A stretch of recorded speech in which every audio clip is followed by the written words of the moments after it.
librito dulce y amargo. ¿Cómo es posible que de un solo libro pueda tener dos sabores opuestos o diferentes? Ese será el tema que hoy hablaremos aquí en Biblia Fácil Apocalipsis. Bienvenido, un grande abrazo para ti que siempre allí nos permites entrar a casa. Gracias allí por recibirnos. Estamos allí en la sala, estamos en el cuarto, no sé dónde estamos, pero ahí estamos en la TV Nuevo Tiempo o a través de internet, de YouTube, de Facebook, por cualquier medio que estés viendo este programa. Gracias por permitirnos acompañarte, por permitirnos allí juntos estudiar la Biblia cada semana. Un grande abrazo para ti. Estoy aquí junto a mis amigos que dejaron sus países por unos días para poder grabar esta temporada y para que juntos podamos comprender esta revelación extraordinaria que Dios tiene para nosotros. Saludos, Dios te bendiga y una vez más, gracias por acompañarnos. El tema de hoy está impresionante. Es por eso que tienes que tomar tu Biblia. Yo estoy aquí con Biblia en mano y vamos a pedir que Dios pueda colocar esta palabra en nuestro corazón y que el Espíritu Santo, como cada semana, como cada día, pueda hablarnos a través de su palabra. Por eso te invito para que juntos podamos orar. Vamos a orar. Querido Dios, gracias por la oportunidad que tenemos de tener una vez más tu palabra en nuestras manos. Y hoy queremos que puedas trasladarla a nuestro corazón, que allí puedas colocar aquellos principios de vida que tú dejaste para nuestro bienestar. Ayúdanos a comprender el tema de hoy, Señor. Tu Santo Espíritu ilumine nuestra mente y hoy podamos fortalecernos en tu palabra y tener la seguridad de que tú estás al control de la historia y tú tienes un pueblo en esta tierra para este tiempo. Acompáñanos hoy, danos tu bendición. En nombre de Jesús. Amén. El tema de hoy es un librito dulce y amargo. ¿Recuerdan ustedes que en los capítulos anteriores vimos que habían dos temas que tenían una relación estrecha? Eran los 7 sellos y las 7 trompetas, porque ambos eran interrumpidos. Antes que se toque la séptima, era interrumpido por algún otro evento, por algún otro hecho, acontecimiento o acción que era colocado. En el caso de los 7 sellos, antes de que el séptimo sello pueda desatarse, había una pregunta y decía, ¿quién puede sostenerse en pie? Entonces allí empieza a colocar un interludio o un capítulo para explicar que aquellos que se mantienen en pie son los 144,000. En el caso de las 7 trompetas, después de la sexta trompeta, vamos a abrir la Biblia, ahí en Apocalipsis capítulo 9, vemos allí en el capítulo 9 que el ángel toca la quinta trompeta, o el quinto ángel tocó la trompeta, y luego vemos en el versículo 13 que se toca la sexta trompeta, y la séptima trompeta lo encontramos en el capítulo 11, versículo 15. Y allí vemos un interludio una vez más, ¿verdad? Desde la sexta a la séptima trompeta, el capítulo 10 y el capítulo 11 en la primera mitad habla de algunos acontecimientos que sucederían antes que se toque la séptima trompeta. La séptima trompeta sería la venida de Jesús. Muy bien, entonces en el capítulo 10 encontramos una revelación importante. Vamos a Apocalipsis capítulo 10, versículo 1 y versículo 2. ¿Está bien? Vamos a leer. Dice allí, vi descender del cielo otro ángel. Solo que aquí le pone una característica importante.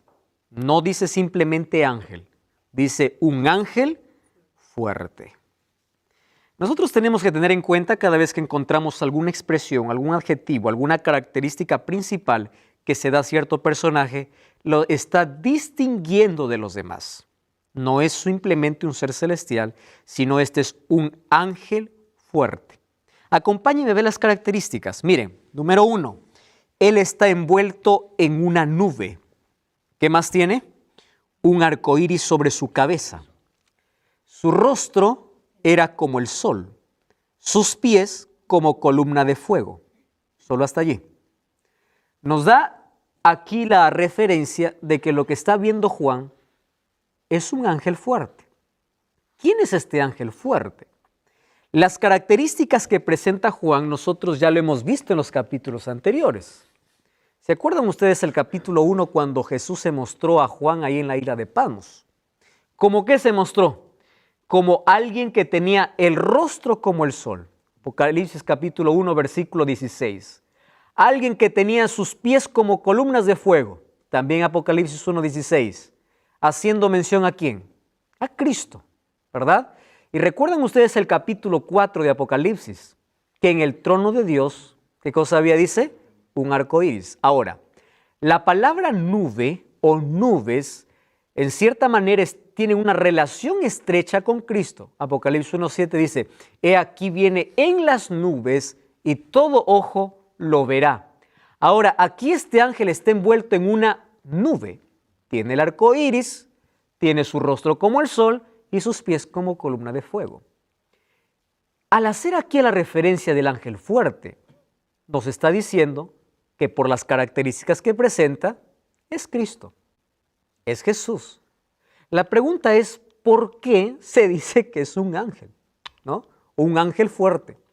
Ustedes saben que en Judas versículo 9 dice el arcángel Miguel, hablando como o colocando un título para Jesús como aquel que está liderando las huestes angelicales.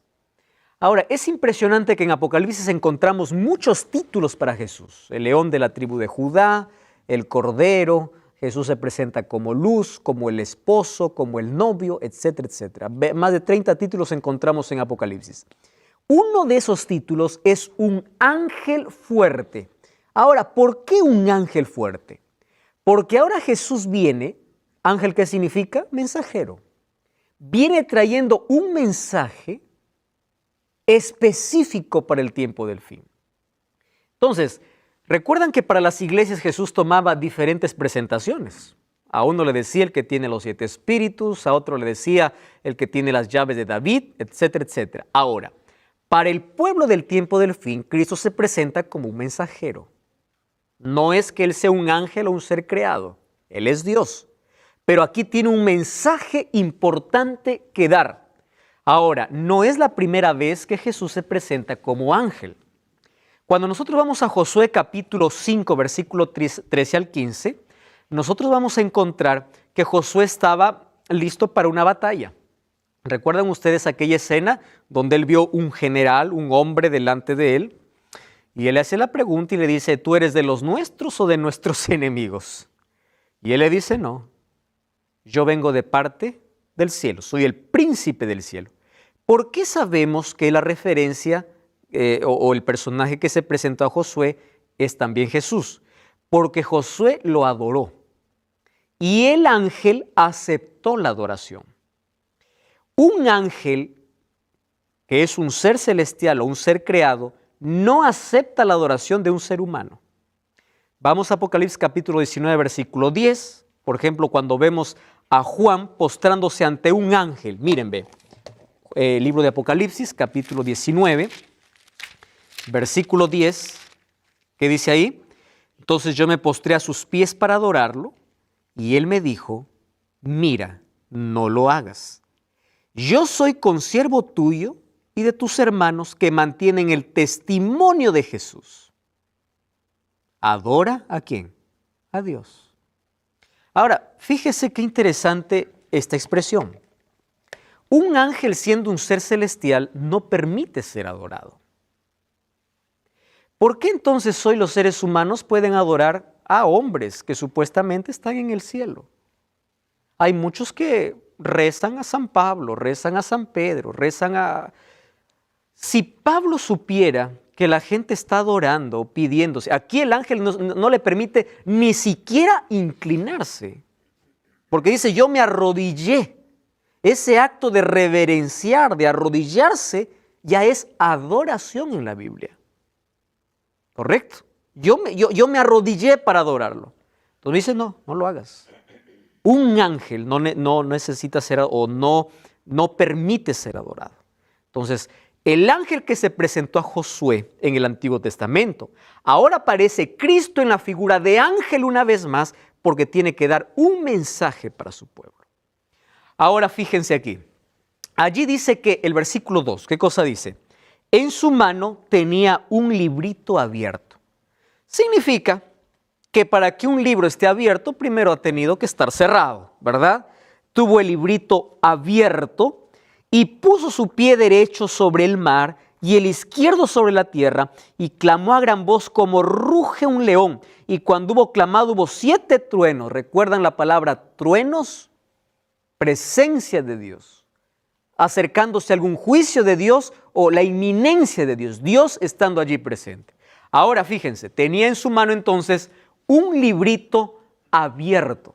Puso su pie derecho sobre el mar y sobre la tierra, y gritó a gran voz, y cuando él hubo gritado, 7 truenos emitieron sus voces. Cuando en la Biblia se hace referencia a tierra y mar, está hablando de la totalidad de la tierra. Miren, mar en Apocalipsis capítulo 18, capítulo 17, 15, dice que representa muchedumbres de gente. Y tierra, lugares poco poblados. Eso vamos a ver en los siguientes capítulos. Entonces, cuando dice que está con el pie sobre el mar y sobre la tierra, está hablando de que el mensaje que tiene un alcance mundial. Muchedumbres de gente como lugares pocos poblados. Aquí alcanza la totalidad. El mensaje que él tiene es para todo el mundo, ¿correcto? Ahora, fíjense, otro asunto interesante. Ahora, ¿qué cosa más dice el versículo 5? Vamos a leer el versículo 5. Dice así: el ángel que vi de pie sobre el mar y sobre la tierra, levantó su mano al cielo y juró por el que vive por los siglos de los siglos, que creó el cielo y las cosas que están en él, y la tierra y las cosas que están en ella, y el mar y las cosas que están en él, que el tiempo no sería más, sino que en los días de la voz del séptimo ángel, cuando comience a tocar la trompeta, el misterio de Dios se consumará. Es la revelación completa de Dios, ¿verdad? Como lo anunció a sus siervos los profetas. Eso ocurrirá en la eternidad, porque en la séptima trompeta Cristo regresa. Ahora, fíjense un asunto aquí. Dice que levantó su mano y dijo, el tiempo no es más. No pierdan, por favor, Apocalipsis 10:5 y vamos a Daniel. Daniel capítulo 12, versículo 5. ¿Está bien? Daniel capítulo 12, versículo 5 al versículo 7. Es el último capítulo de Daniel, versículo 5 hasta el versículo 7. Dice así, presten atención. Dice, yo miré y vi a otros 2 que estaban en pie, uno que estaba al lado del río y el otro al otro lado. Y dijo uno al varón vestido de lino, que estaba sobre las aguas del río, ¿cuándo será el fin de estas maravillas? Versículo 7. Oí al varón vestido de lino que estaba, ¿qué cosa dice? Sobre las aguas del río, el cual alzó su mano derecha. ¿Recuerdan Apocalipsis capítulo 10? ¿Sí? Alzó su mano derecha y juró por el que vive por los siglos de los siglos, que será por tiempo, tiempos y la mitad de un tiempo. Y cuando se acabe la dispersión del poder del pueblo santo, todas estas cosas se cumplirán. Presten atención aquí. En Apocalipsis capítulo 12, el ángel, alguien le pregunta y dice, ¿cuándo va a terminar todo este asunto? Está hablando en el contexto del sufrimiento del pueblo. Y dice, será por tiempo, tiempos y la mitad de un tiempo. En profecía esto equivale a 42 meses o 1260 días o 1260 años. Eso vamos a ver luego. Entonces dice, ¿cuándo? Entonces el ángel levanta su mano y jura y dice, el tiempo será por tiempo, tiempos y mitad de un tiempo. Haciendo referencia a la edad media de persecución. Ahora en Apocalipsis capítulo 10, levanta su mano y dice, se acabó. Ya no hay más tiempo.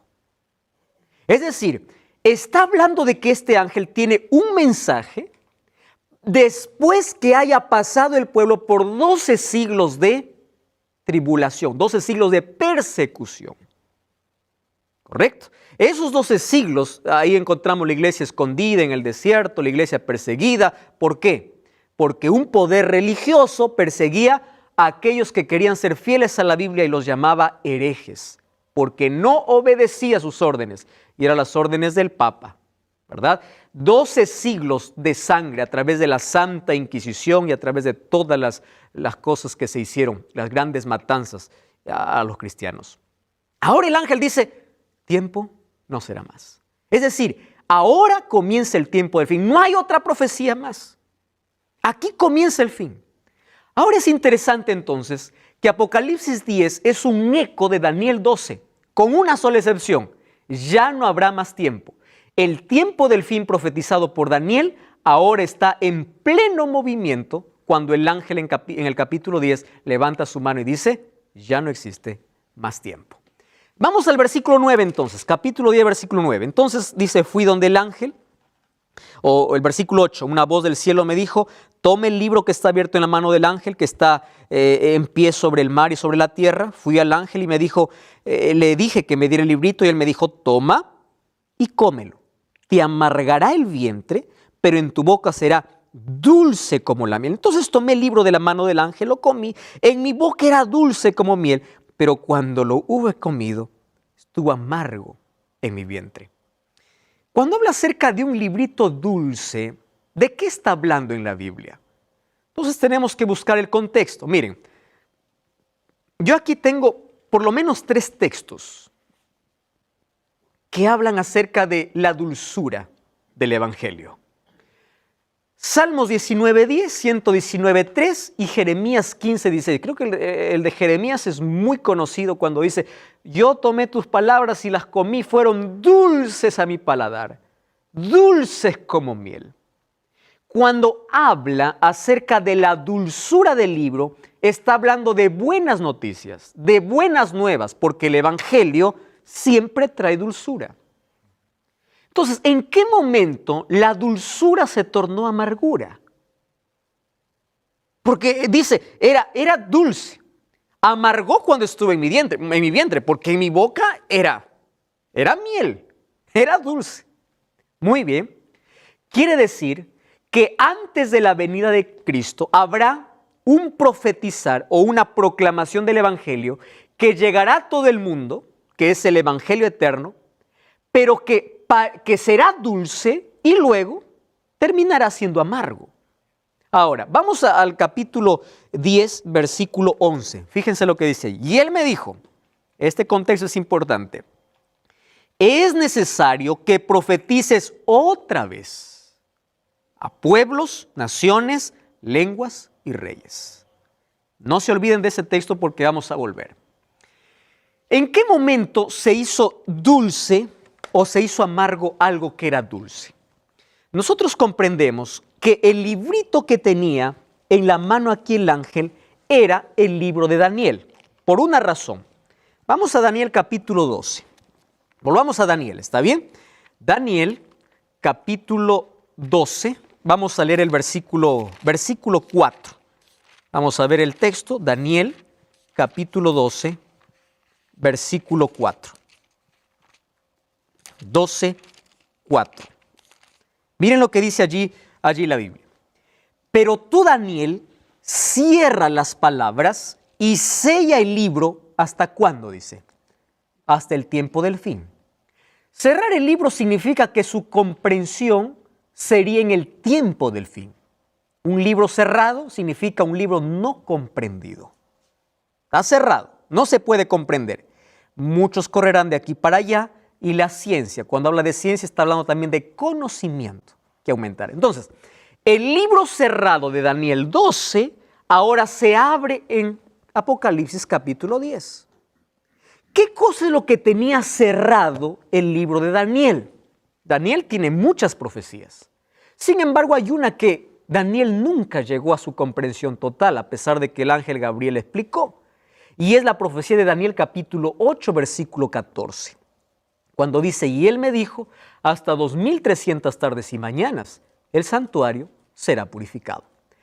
Esta es una de las profecías más largas en la Biblia. Es una profecía de tiempo, más larga. No existe una profecía más larga que esta. 2300 tardes y mañanas. La referencia tarde y mañana está sacando de Génesis capítulo 1. Tarde y mañana representa a un día, ¿correcto?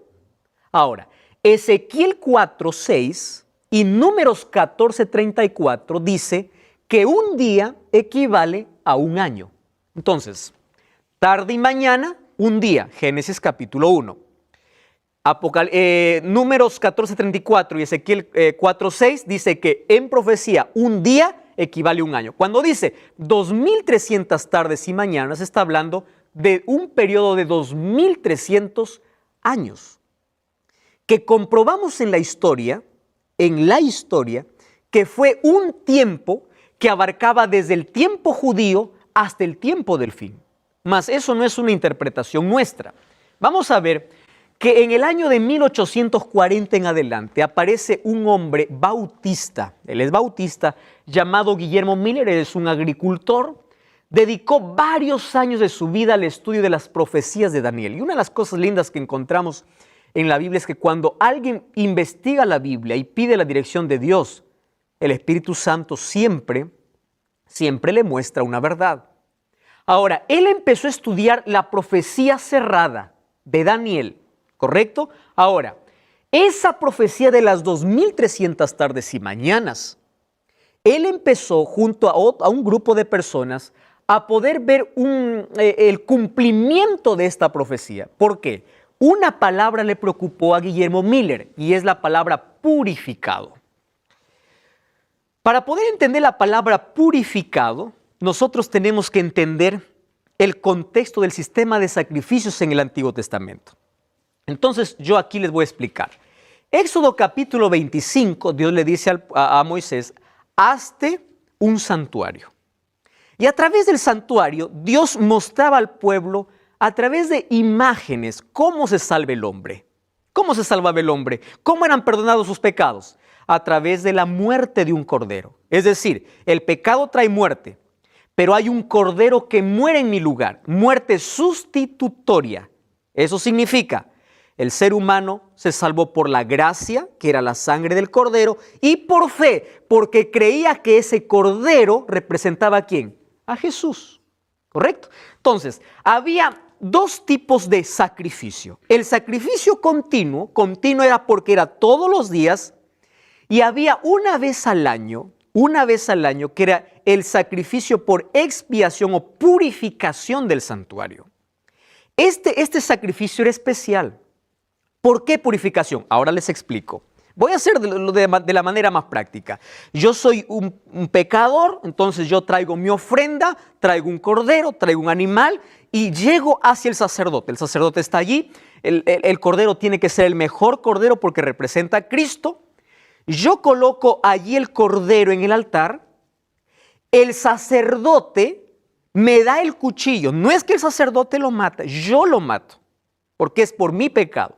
Pero antes de clavar el cuchillo allí para degollar al cordero, yo colocaba mi mano sobre la cabeza del cordero y confesaba mi pecado. Presten atención. Mi pecado era transferido ¿a dónde? Al cordero. Yo degollaba el cordero. Ese animal inocente moría por mí. Allí me daba cuenta lo peligroso que es el pecado y tenía fe que el verdadero cordero un día iba a venir a morir en mi lugar. El sacerdote tomaba la sangre de ese sacrificio, esa sangre que se derramaba en el altar. ¿Recuerdan ustedes los santos clamando debajo del altar? La sangre de los santos.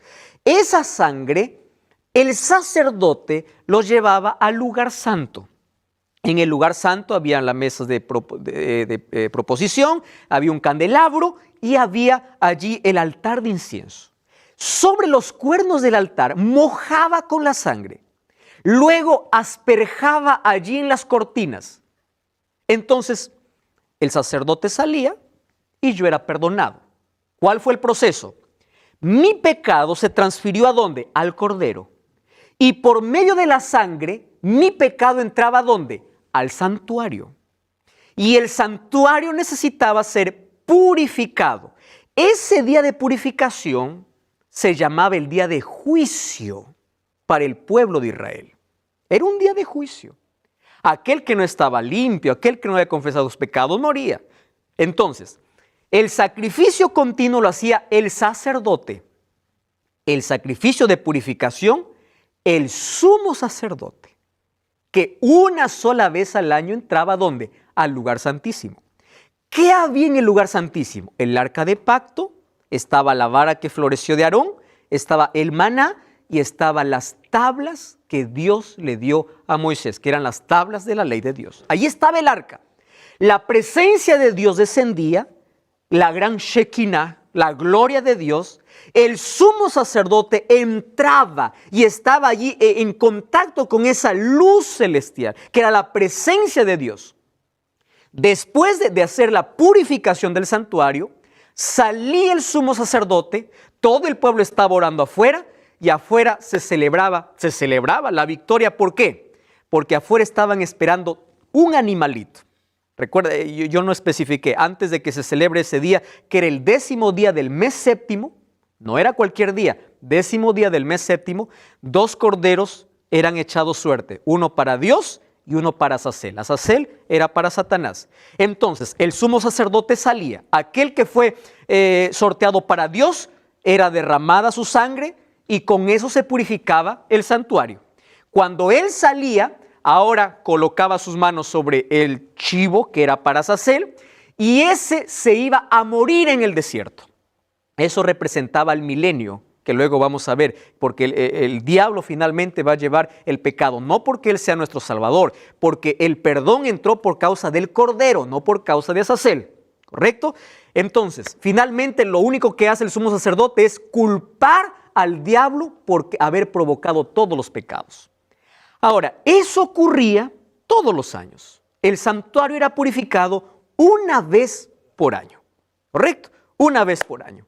Ahora, cuando Guillermo Miller dice 2300 tardes y mañanas el santuario será purificado, él piensa así: santuario en la tierra, Jerusalén fue destruida. ¿Qué santuario? Santuario en la tierra. Excelente, dijo. Entonces, si el santuario es la tierra, quiere decir que la tierra será purificada. ¿Y cómo va a ser purificada la tierra? Cristo regresa. Eso es lo que él pensaba. Y ese mensaje fue difundido a partir de ese año. Vimos allí cómo apareció un hombre en la historia que estuvo preocupado por una expresión de aquel libro que un momento fue cerrado, que fue el libro de Daniel. Y ahí encontró que el santuario sería purificado. Lo que le llamó la atención a él fue la fecha, 2300 tardes y mañanas. En un periodo profético sería 2300 años.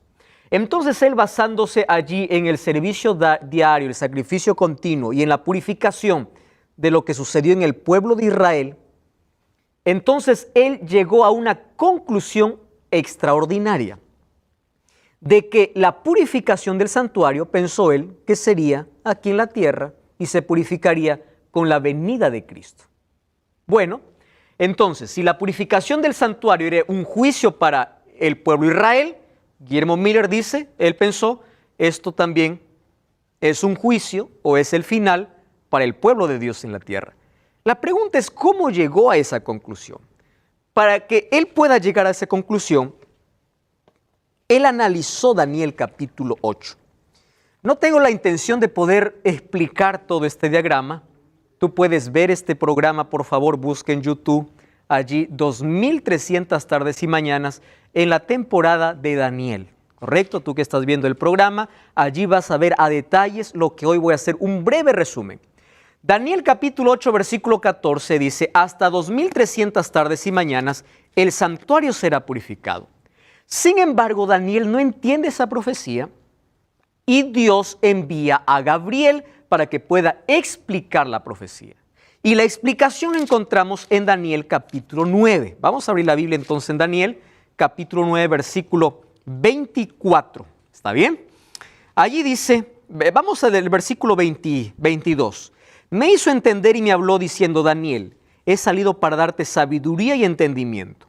Al principio de tus ruegos fue dada la orden y he venido para enseñarte. ¿Qué cosa había venido a enseñar? Si ustedes leen el capítulo 8, versículo 27 dice, yo, Daniel, quedé quebrantado y estuve enfermo algunos días. No atendí los negocios del rey, estaba espantado a causa de la visión que no entendía. No entendí. Entonces el capítulo 9 dice, yo me puse a orar. Daniel empieza a orar y allí aparece el ángel y dice, bueno, Entonces te voy a enseñar. Ya oraste, tranquilo. He venido para enseñarte.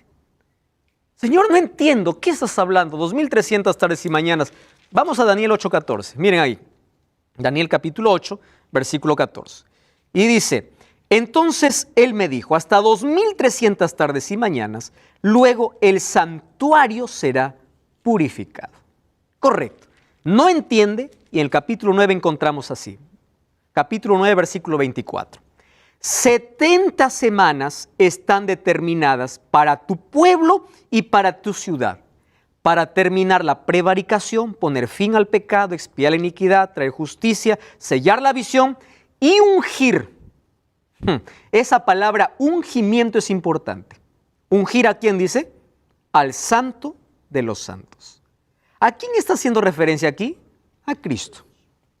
Correcto. Sabe y entiende que desde la salida de la orden para restaurar y edificar Jerusalén hasta el Mesías príncipe, dice, habrá, miren cómo divide, 7 semanas y 62 semanas. Ahora, 62 más 7, ¿cuánto es? 69. ¿Es así o no? ¿Y cuántas semanas estaban determinadas para su pueblo? 70. Entonces le dice, mira, desde la salida de la orden hasta el Mesías príncipe, ¿habrán cuánto? 62 más 7, 69 semanas, solo que lo está dividiendo en 2 partes. Se volverá a edificar la plaza, el muro en tiempos angustiosos. Después de las 62 semanas, se quitará la vida al Mesías. ¿De qué está hablando? De la muerte de Cristo. Es decir, esta es una profecía mesiánica. Dice, se quitará la vida al Mesías, nada le quedará, etcétera, etcétera. Y allí se destruirá la ciudad, el santuario. Versículo 27. Por una semana más se confirmará el pacto a muchos y a la mitad de semana haré cesar el sacrificio y la ofrenda. Esto parece un trabalengua, ¿verdad? Dice, 70 semanas, de las 70 semanas están divididos así. 7 más 62. ¿Cuánto es? 69. ¿Cuánto falta? Una semana. Dice, en la última semana hará el pacto sobre muchos y a la mitad de semana hará cesar el continuo. ¿Qué continuo está hablando? El sistema de sacrificios. Por eso es que cuando Cristo murió en la cruz, el velo se rasgó de arriba hacia abajo. No más sacrificios. Cristo con su sacrificio cesó el continuo. ¿Continuo qué? El sistema de sacrificios que durante todo el antiguo Israel venía celebrando, que era la sombra de la venida de Cristo. Es claro aquí 3 asuntos. Número 1, ungir al Santo de los Santos. A la mitad de semana haré cesar el continuo sacrificio, que es la muerte de Cristo, y dice, se quitará la vida ¿a quién? Al Mesías. ¿Correcto? ¿De qué está hablando? Del ministerio de Jesús. No hay vuelta aquí para dar. Ahora, entonces dice, de las 2300 tardes y mañanas, 70 son para tu pueblo. El resto deja para el tiempo del fin. 70 son para tu pueblo. Ahora, 70 semanas multiplicando por 7 días que tiene cada semana, serían 490 años. ¿Cómo nosotros aplicamos los años? Día por año según Ezequiel 4:6 y número 4:34, ¿correcto? 70 semanas o 490 años estaba cortado. Cuando dice determinado, la palabra hebrea es cortar. De los 2300, 490 están cortados para tu pueblo. Ahora fíjense, entonces 70 semanas estaría para el pueblo judío. La pregunta es, ¿cómo sé cuándo inicia? Entonces allí me da la aclaración y dice así, se entiende pues la orden y entiende la visión. Ahora, miren lo que dice el versículo 25, sabe pues y entiende. Desde la salida de la orden para restaurar y edificar a Jerusalén, habrán 62 y 7. Es decir, el punto de inicio de estos 490 años, que sería el mismo inicio de los 2300 años, sería ¿cuándo? Cuando se da la orden para reedificar Jerusalén. Jerusalén fue mandado a reedificar en 3 ocasiones. Primero fue por Ciro. Luego, en Esdras 7:7 nos dice que Artajerjes finalmente da la orden para poder reedificar esos muros. ¿Por qué se toma el año 457, el otoño del 457? Porque es ahí donde Jerusalén llega recién a ser reedificada y a ser nuevamente vista como una ciudad. Antes no, ¿correcto? Ahora, si el año 457 inicia, entonces aquí nosotros hacemos un cálculo, ¿verdad? Del año 457 dice, los 70 semanas están divididas ¿en cuánto? En 7 más 62. 62 más 7 serían 69 semanas. ¿Por qué lo divide en dos? Porque a los 49 años o 7 semanas se termina de reedificar el muro de Jerusalén, en el año 408. Ahora, esas 62 semanas servirían para ungir al Santo de los Santos. ¿Cuándo se unge el Santo de los Santos? En el bautismo de Cristo. Ese ungimiento era el inicio de su ministerio, que ocurrió en el año 27. Ahora, del año 27, desde el ungimiento, había una semana más. Y dice, a la mitad de semana haré cesar el continuo. 27 más 7 serían 34. Entonces, ¿qué significa eso? ¿Cuál sería la mitad de 27 al 34? 3 años y medio, sería el año 31 después de Cristo. Jesús muere de acuerdo a la profecía, en la hora exacta, en el día exacto, cuando el cordero tenía que ser sacrificado. Y según la profecía de Daniel, justo a la mitad de semana, es decir, en el año 31, porque en el año 27 se bautizó, y en el año 34, con la muerte de Esteban, el pueblo judío dejó de ser el pueblo privilegiado por Dios y la salvación pasó para todos los gentiles y levantó a un hombre llamado Pablo, el apóstol de los gentiles.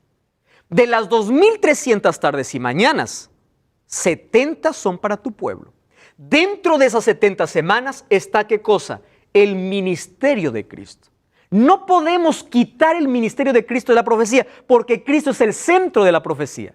Entonces allí él hizo los cálculos, pasando las 70 semanas para el pueblo de Israel.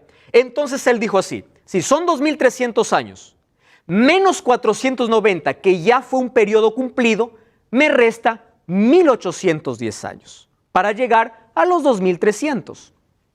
Él se reunió, Guillermo Miller, con otro hombre llamado Samuel Snow. Y Samuel Snow, viendo el calendario, no el calendario gregoriano, sino el calendario judío, ¿correcto? Empezó a hacer los cálculos y dijo, si de los 2300 ya está cumplido 490 años que fueron para el pueblo de Israel, entonces si sumamos a ellos los 1810 años, llegaron justo con una fecha que era el día de juicio para Israel, que era un 22 de octubre del año de 1844. Ahora, aquí se armó un movimiento religioso en los Estados Unidos. Digo movimiento porque no era iglesia. No era iglesia, era un movimiento. Este movimiento, ¿qué cosa proclamaba? Proclamaba de que Cristo vendría el 22 de octubre de 1844. Y el mensaje abarcó todas las religiones de esa época. Todos dejaron sus cosas que hacer, todos dejaron sus sembríos, todos dejaron todo, porque Cristo vendría el 22 de octubre de 1844. Ellos estaban tan convencidos que el mensaje era tan dulce. ¿Y por qué era tan dulce? No hay mejor buena nueva que el cumplimiento de la promesa. Cristo vendría. Ahora, él no solamente se basó allí en las fechas que ya los mostramos, sino que según el capítulo, vamos a Daniel capítulo 7, vemos una escena de juicio después de los 1260 años de persecución. Miren, en el capítulo 7, ahí en el versículo 8 dice, mientras yo contemplaba los cuernos, un cuerno pequeño salió y delante de él fueron arrancados 3 cuernos. Este cuerno tenía ojo de hombre, una boca que hablaba gran insolencia. Esto vamos a ver en el capítulo 13 de quién se trata. Estuve mirando hasta que fueron puestos tronos y se sentó un anciano de días. Su vestido era blanco como la nieve, su pelo igual que la revelación que recibe Juan. Y allí miren lo que dice el versículo 10, la parte final. El juez se sentó y los libros fueron abiertos. ¿Qué significa aquí? Una escena de juicio. Entonces presten atención. Guillermo Miller levantó un movimiento Y ese movimiento decía, Cristo viene, era tan dulce que dejaron todo porque se querían preparar para la venida de Cristo. Sin embargo, el 22 de octubre de 1844, Jesús no vino. Entonces el mensaje fue una amargura, fue un chasco. El mensaje tan dulce separó a 3 grupos de personas.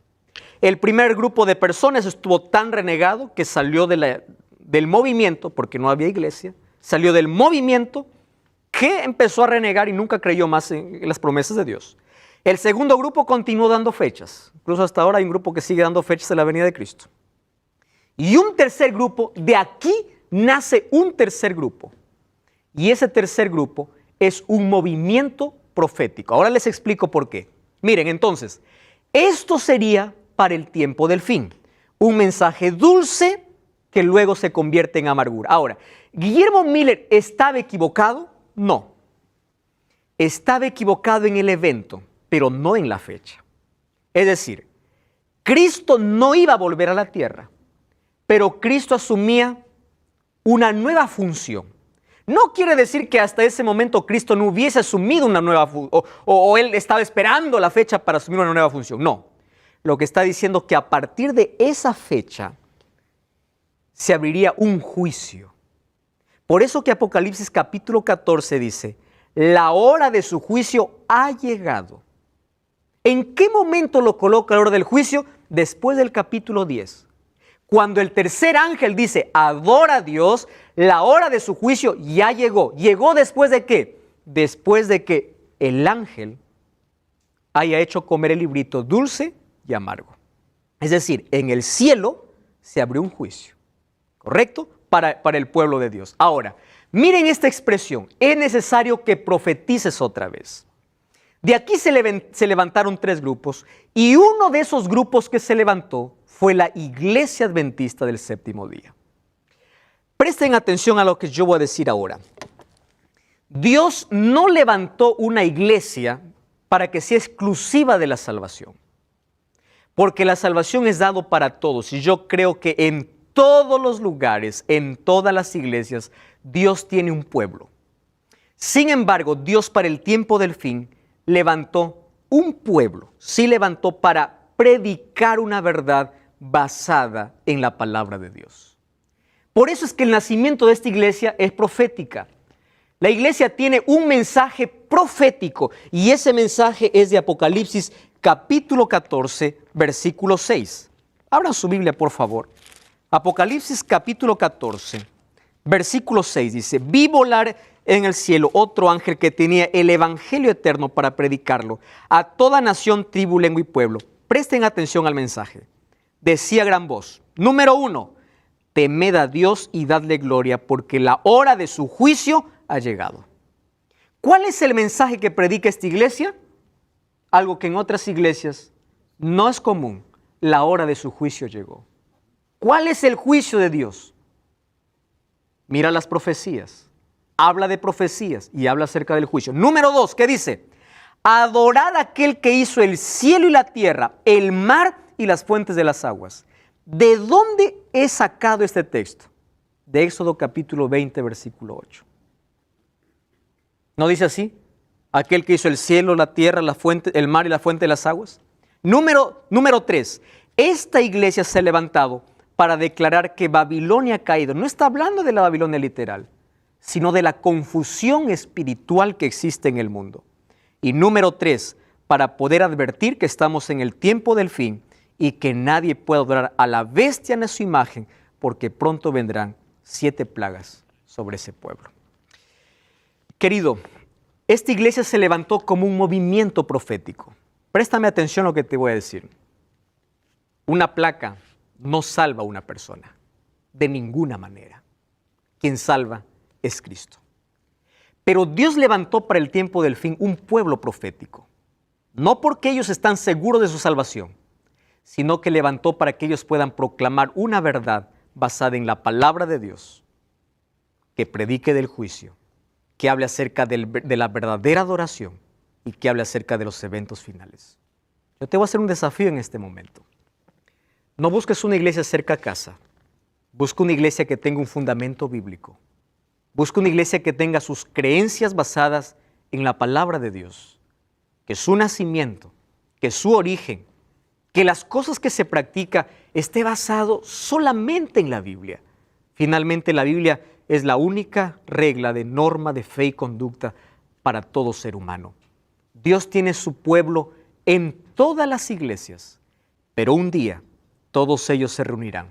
Un día todos ellos serán llamados por Dios y adorarán a ese verdadero Dios del cielo.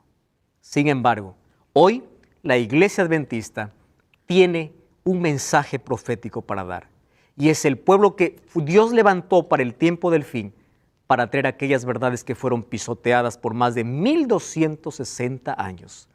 Esta Biblia, esta palabra fue oculta. Sin embargo, esa verdad hoy es restaurada. Y hoy te invito a tomar una decisión, a dar un paso de fe, no para que te unas a una placa, sino a un pueblo que guarda los mandamientos de Dios y tiene el testimonio de Jesús. No quiero hablarte de una iglesia, quiero hablarte de Jesús. Jesús es el autor de salvación y anhela que todo el mundo se salve porque murió por todos.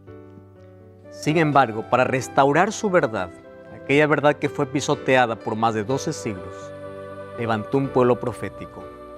¿Sabes por qué se llama Iglesia Adventista del Séptimo Día? Adventista significa aquel que vive esperando a Jesús, que mira la venida de Jesús como algo tan cercano e inminente y nunca se cansará de predicar ese mensaje del séptimo día, porque es el mandamiento olvidado de aquella ley moral que Dios colocó para su pueblo. Hoy te voy a invitar no a pertenecer a una iglesia, sino a unirte a un pueblo remanente. Un pueblo que tiene como base la palabra de Dios, que predica la palabra de Dios. Cuando tú vayas a la iglesia, no pienses encontrar gente perfecta. La gente es tan imperfecta, hay gente hipócrita, hay gente mala, hay gente que está allí, que en algún momento va a ser cambiada su vida, en algún momento va a salir, pero no te vayas buscando gente buena. Anda buscando la verdad, anda buscando la palabra de Dios. Conozco personas que solamente están en un lugar por amor al pastor, por amor a los hermanos, por el cariño que reciben o por las emociones que ellos sienten. Olvídate de emociones, las emociones no salvan. Lo que salva es la fe, la palabra de Dios. Dios no te mandó a sentir emociones a una iglesia. Su paz, la paz de su perdón, la paz de su salvación coloca en el corazón de la persona sincera, que tiene su cimiento y su fundamento en la palabra de Dios, que tenga una base sólida, que sus principios y sus creencias tengan un escrito está. Entonces yo te invito a dar un paso de fe para que a partir de este sábado o esta semana tú puedas buscar una iglesia. Busca una iglesia adventista. Te recibiremos con brazos abiertos. No busques gente perfecta, la gente te va a fallar, pero sí busca una iglesia que predique la palabra de Dios. ¿Quieres orar juntos? Vamos orando. Querido Dios, gracias porque a través de tu palabra nos muestras una vez más la verdad que tienes para el tiempo del fin. Tú eres nuestro Salvador, quien nos salva es Cristo, pero también sabemos que has levantado un pueblo para este tiempo del fin, para predicar un mensaje urgente, para decir que pronto vuelves y para restaurar aquellas verdades que durante muchos siglos fueron perdidas. Hoy nos colocamos en tus manos, ayúdanos a dar un paso de fe, a revisar nuestras creencias y que la mejor decisión que podamos tomar sea un paso en dirección a tu palabra, a tu verdad. Por eso, hoy queremos dar ese paso de fe en dirección a ti. Toma nuestra vida, en el nombre de Jesús.